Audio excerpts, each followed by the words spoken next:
Is this literally all Elise has to talk about? Is her fucking sex history?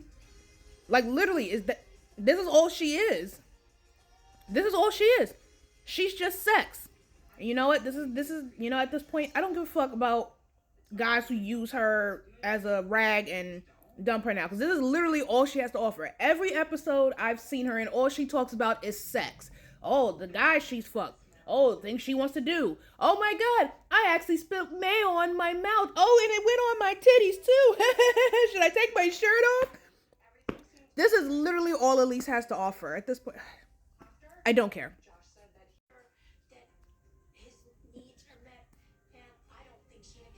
Forrest is a grown man, girl.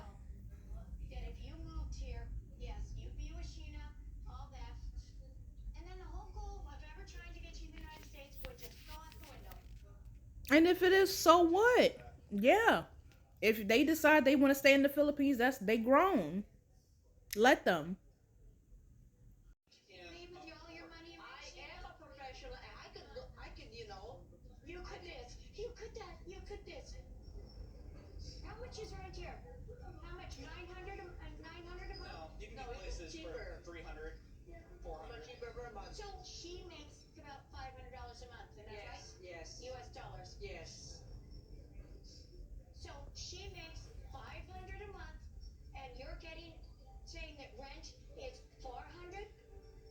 They wouldn't have enough to sustain their life.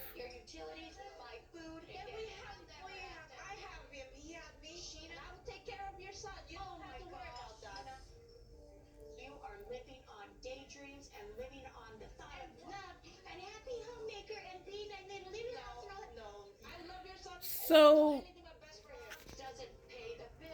I see where his mother is coming from, but she's talking to them the wrong way. All right, pause, y'all. I see where she's coming from. They are not being realistic. If she only brings home $500 a month, and the cheapest apartment in the Philippines is about 300, let's say 300, that's $200 that they have to spread for food and their home bills and anything else they want to buy, miscellaneous stuff. Then there's still, what if an emergency happens? What if there's a flood? What if the electricity goes out? What if someone needs to go to the doctor? I get where his mother's coming from. They're not being realistic. They cannot live off of Sheena's income alone. However, Forrest said he will try to get a job. So let's hope, let's hope for the best that he does. And even though they're not being realistic, they are both adults. They made this decision, and when they end up being broke and on their ass, that's on them. Mama, ain't nothing you could do about that, but just be there. But there's nothing you can do about that, so oh well. Social Security and say that you want to start working. Then you go through the vocational rehabilitation programs the government provides. See what type of job and money you can make. See how you can save up. You can't just say, oh, there is this magical miracle job that you haven't even applied for, that you know nothing about, that you don't even know what their requirements are. You don't know anything. You have to go on the assumption that you would not get a job here. And even if you do, how much do you think that you're going to make working here? She's not wrong. No, I want you to be here, my love. It's about 7 years, so hard for me. Oh God, Sheena, please don't start crying again. I'm not sure. Oh, it's so hard. Oh God, Sheena, please don't start crying again. I can't stand when she cries. I can't stand her voice when she cries. Oh God. I know she's upset, but I cannot stand listening to Sheena crying. Oh, it drives me nuts. It drives me insane. I don't know what to do. I have to go home. I'm gonna work, make some money, and then I'm gonna apply for the K1 visa. So he's gonna go back home with mommy. I don't know, my love. If things doesn't work, it's the end of my story. It's not the end of the story, Shane.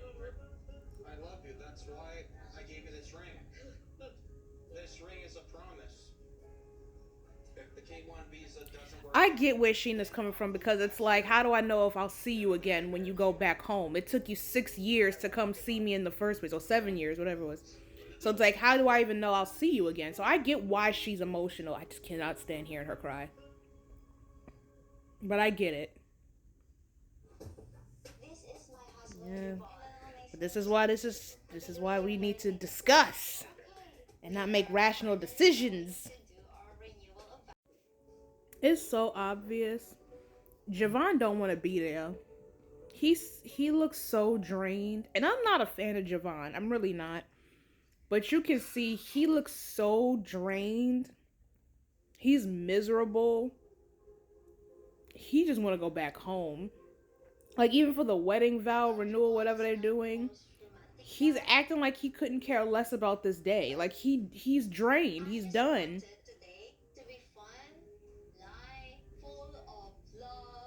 And it looks pretty though in that dress. Oh yeah, it's pretty. But you could see whether he's not the most romantic or not, he just looks like he don't even want to be there. Girl, don't start crying before you get there. Stop to my friendship with him.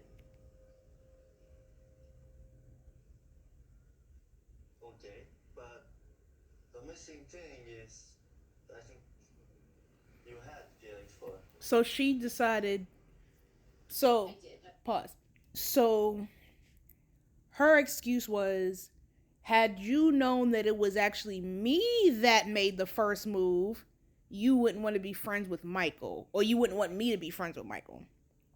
So her logic said, instead, make up the story that makes it seem like Michael has feelings for me instead, so I don't look like the bad guy.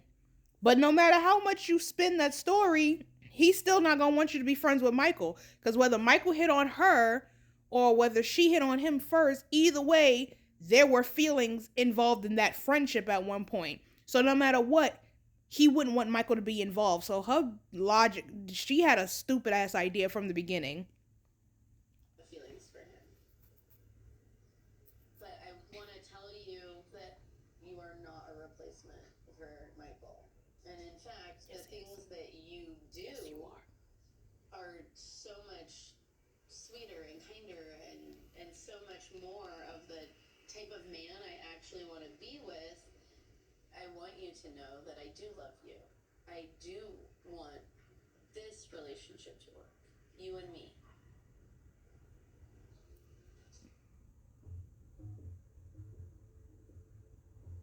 You can tell me 5,000 times in a row that I love you, but like you said, I'm into actions, not words. Oh. What's the catch, Michael? Michael. What's the catch, Beer Con? Honestly, I'm scared to even say this. Would you feel better if I just cut him out of my life? Can you do that? You know the answer is yes on his part. The question is, can you cut him out your life? Oh boy. I thought you were gonna apply for me in the US. This is some. She's playing them both like a fiddle at this point. Laura, you playing?